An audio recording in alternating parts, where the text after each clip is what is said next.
যাবি কই চান্দু বসিটা খুলে ভালান আপনি। হ্যাঁ বসিটা খুলে লাগছে। আপনি তো হাতে ব্যথা পাইবেন, আপনি বসি সুইবেল তো খুলে দেন। বসি বাইরে করা হইতো ওই যে সাঙ্গারের লগে বাজায় লইছিল। সাঙ্গারের দিয়ে থাকে না।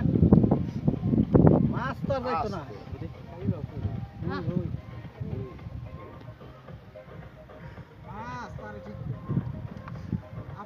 দেখলাম হেলে ওরা টানতাছে। ওইটা যে মামা টান দিছিল তলেরটা, আমরা কইতাছি আমার তলেরটা মনে কি মানছে টানছে এরকম।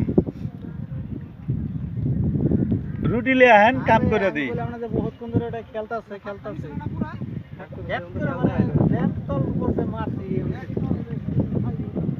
অনেক কোথায় ছিল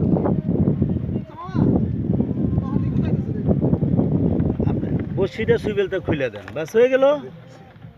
তাহলে আপনার ওর বসি এখান থেকে সরে গেল।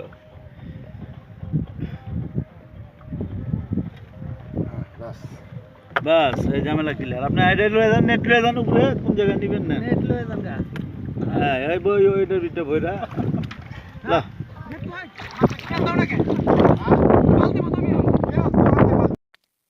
বড় সাইজের রুই মাছ কিভাবে হিট করবেন। স্টার আনিজ লেপিং রুই মাছের খুব ফেভারিট একটা লেপিং।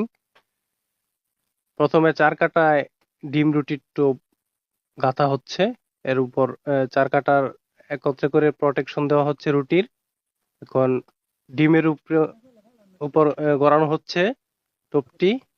এখন দেওয়া হবে স্টার আনিজ বা বাদিয়ান করে লেপিং। অনেকেই জানতে চান এটা কিভাবে ব্যবহার করা হয়। এটা হালকা আছে ভাজার পর আপনি এটা পাটায় পিষবেন অথবা ব্লেন্ডার করবেন। এরপর এটাকে গুড়ি চালন দিয়ে চেলে নিবেন বা ছোট ছোট ছাঁকনি দিয়ে চেলে নিবেন, সবচেয়ে বেশি সুন্দর হয়। আপনি ট্রাই করে দেখবেন, অবশ্যই এটা রুই মাছের জন্য খুব ভালো একটি লেপিং কাজ করে এবং অভিজ্ঞ শিকারীগণের কাছ থেকে জেনে নিতে পারবেন। অবশ্যই আপনি আর পাশে থাকবেন। আমার নতুন দেখা থাকলে আমার পেজটি ফলো দিবেন। অবশ্যই আমি চাইবো আপনার উপকার হয় যেন। ধন্যবাদ।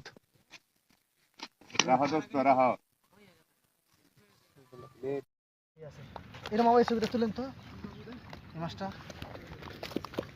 নদীর মতো কিছু আমি মাছটা